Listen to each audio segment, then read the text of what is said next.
Vous écoutez Kisigi, le podcast de l'Afrique par les Africains. Je suis Elisabeth.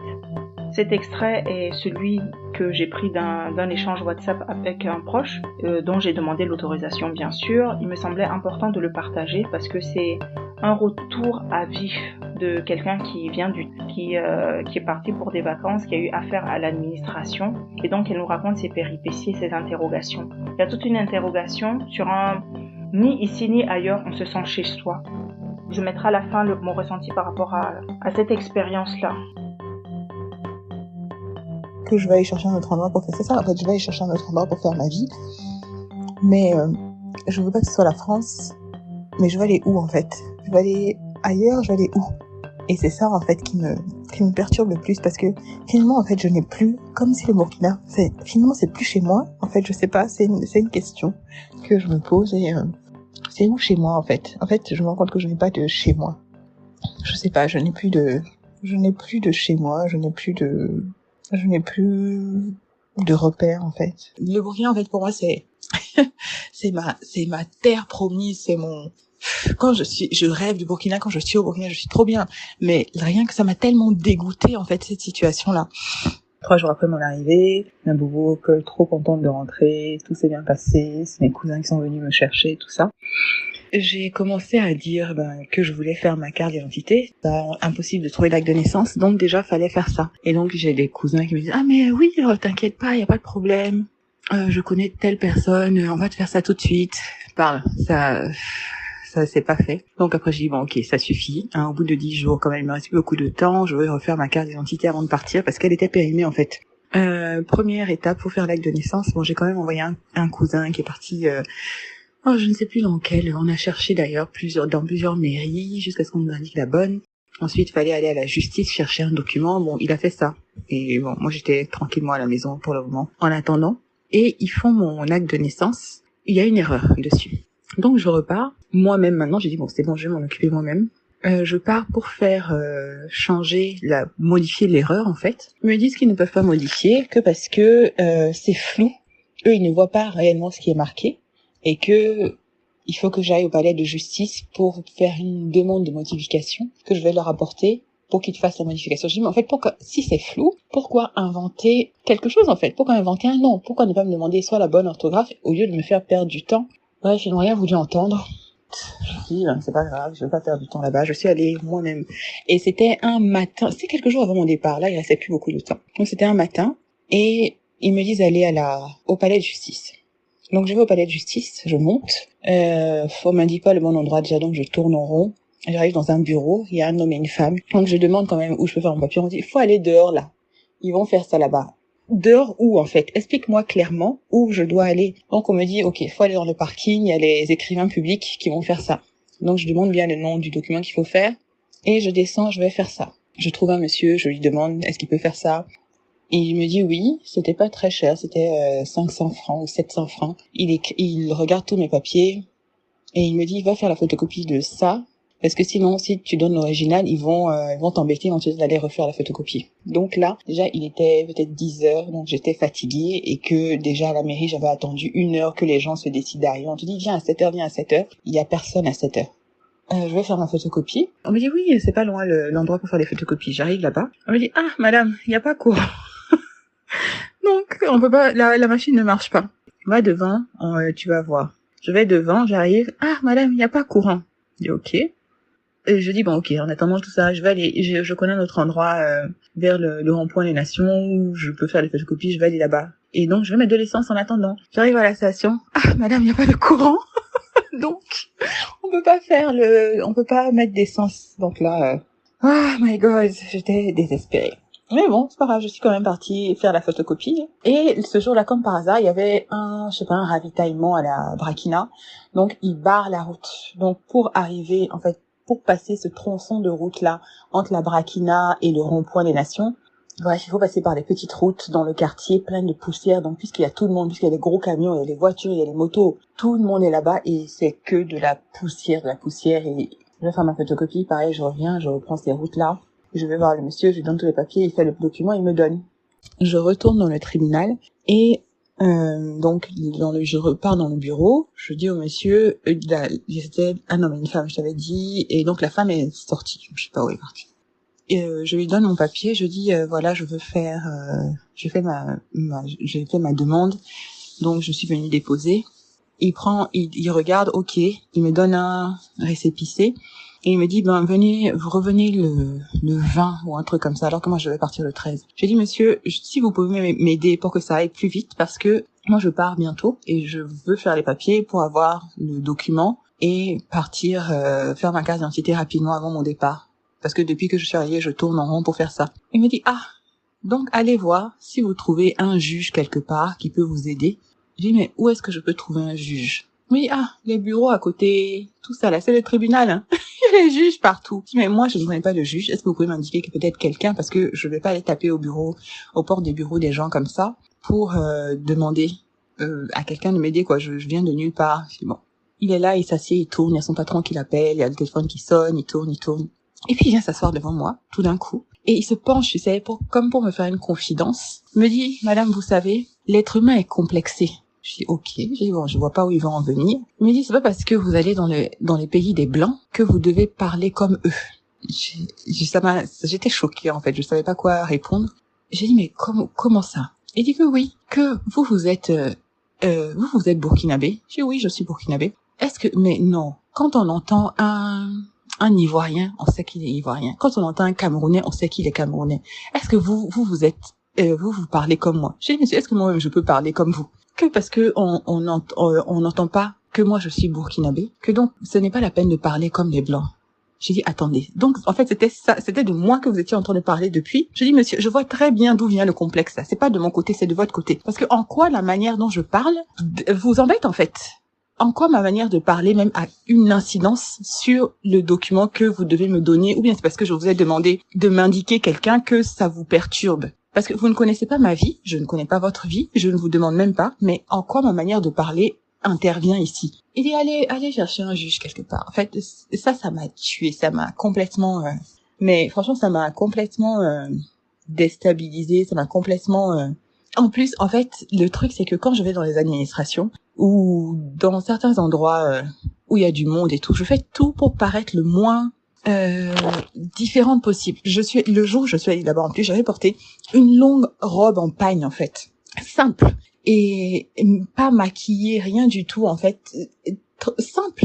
Enfin, je sais pas comment ça se fait. Je parle le moins possible parce que je sais que quand je vais parler, on va tout de suite entendre que je viens d'ailleurs, mais je fais en sorte de parler le moins possible et de toute manière, j'ai le droit, en fait, d'être comme je suis. En quoi ma manière de parler te dérange, monsieur?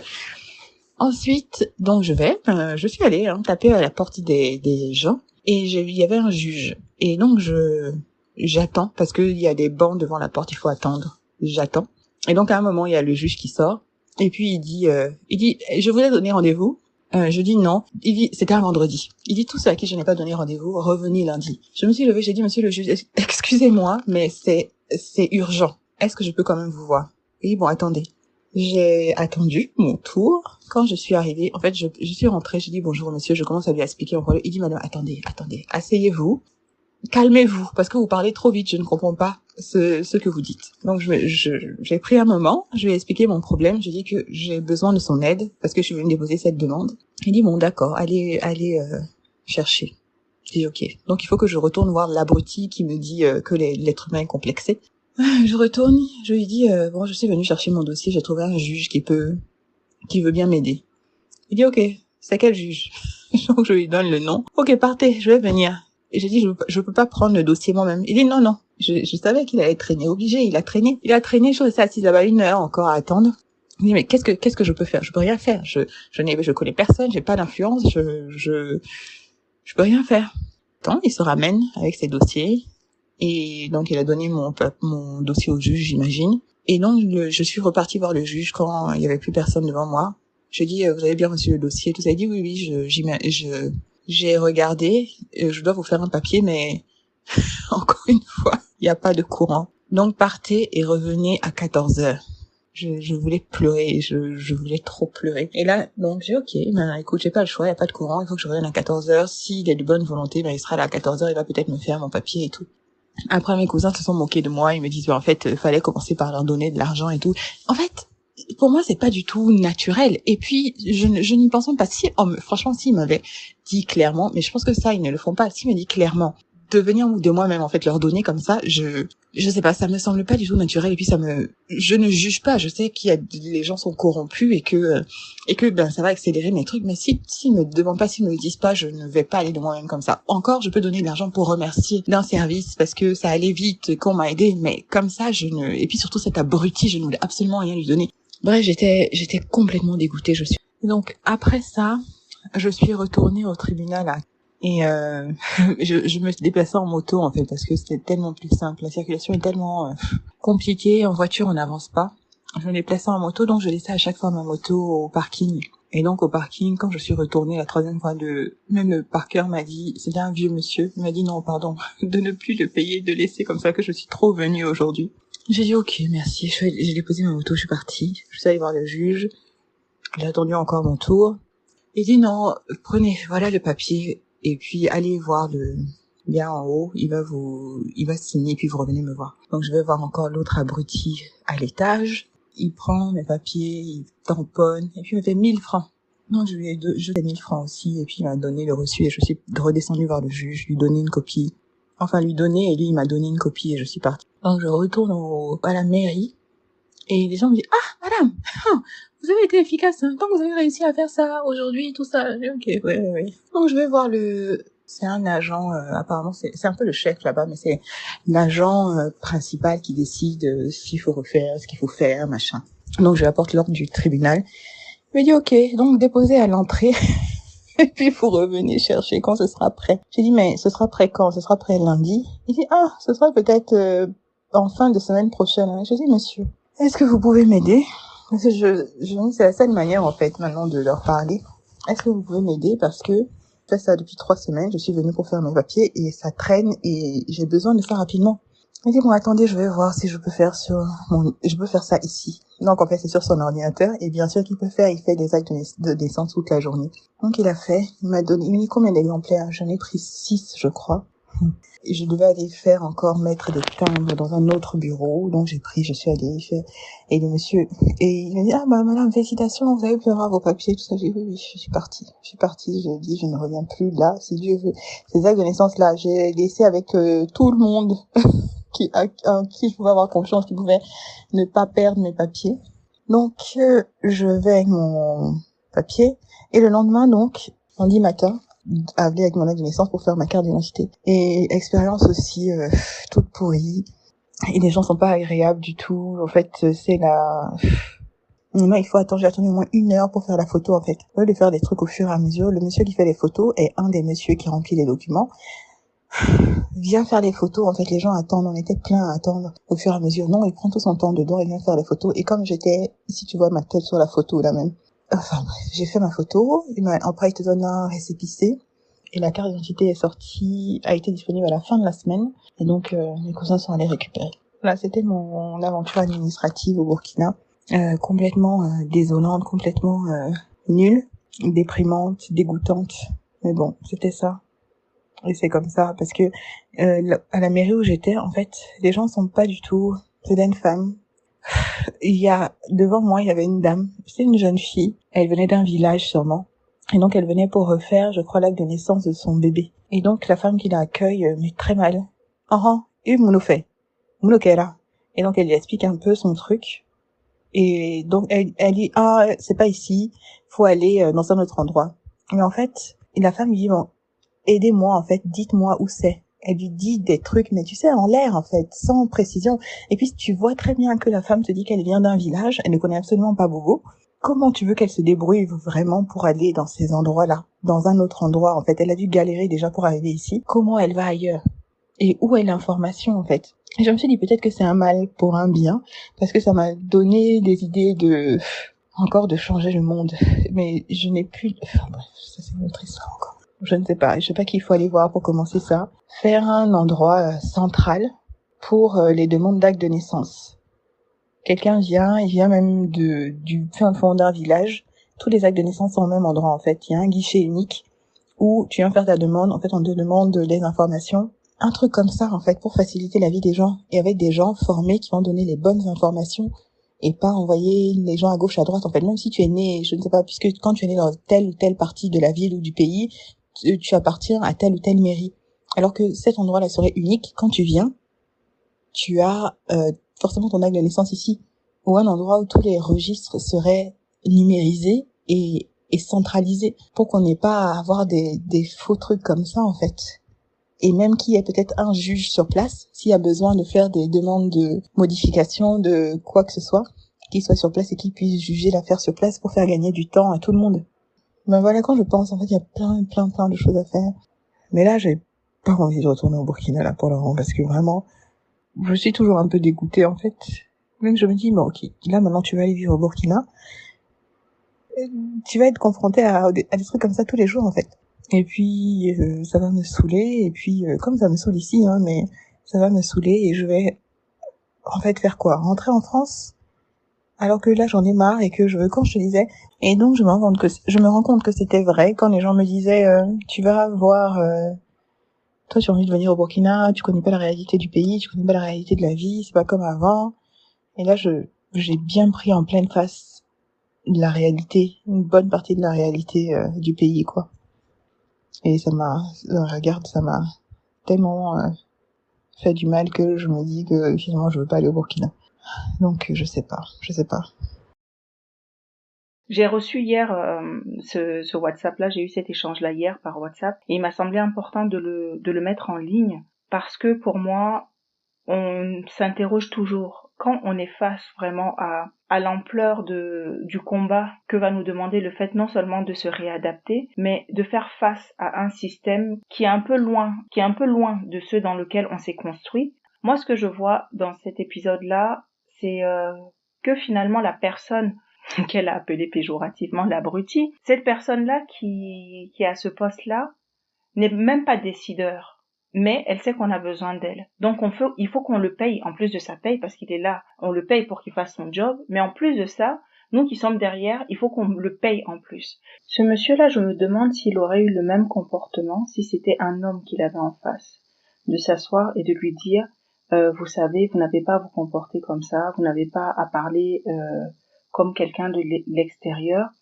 S'il aurait osé, déjà de un, et la deuxième chose que je me demande, est-ce qu'il n'aurait pas été encore plus vicieux? Est-ce que le rejet n'allait pas être encore plus marqué? Parce que là, carrément, pour moi, c'est du rejet. Ce qui masque aussi ceux qui font très bien leur travail, moi, je sais qu'il y a des gens, j'ai rencontré des gens comme ce monsieur-là, mais il y a des gens qui font très bien leur boulot et qui ont à cœur de bien le faire.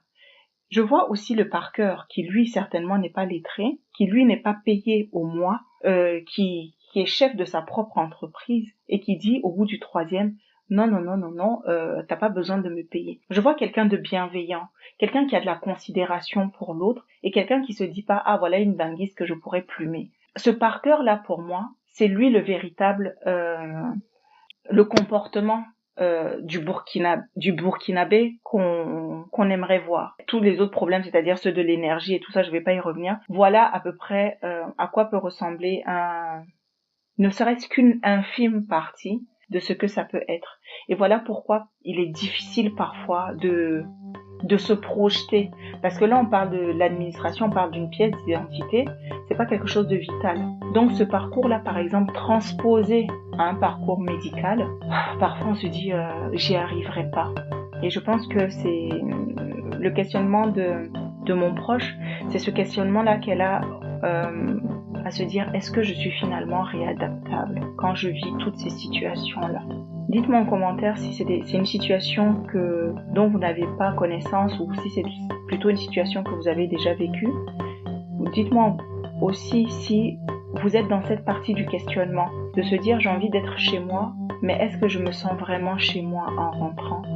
Par rapport à ce qui m'entoure, par rapport au comportement qui m'entoure, est-ce que c'est dans ce milieu-là que j'ai envie de vivre ? Et finalement, on se retrouve en train de vaciller entre l'Occident et notre pays d'origine parce que on a des difficultés à se sentir à notre place, que ce soit d'un côté ou de l'autre.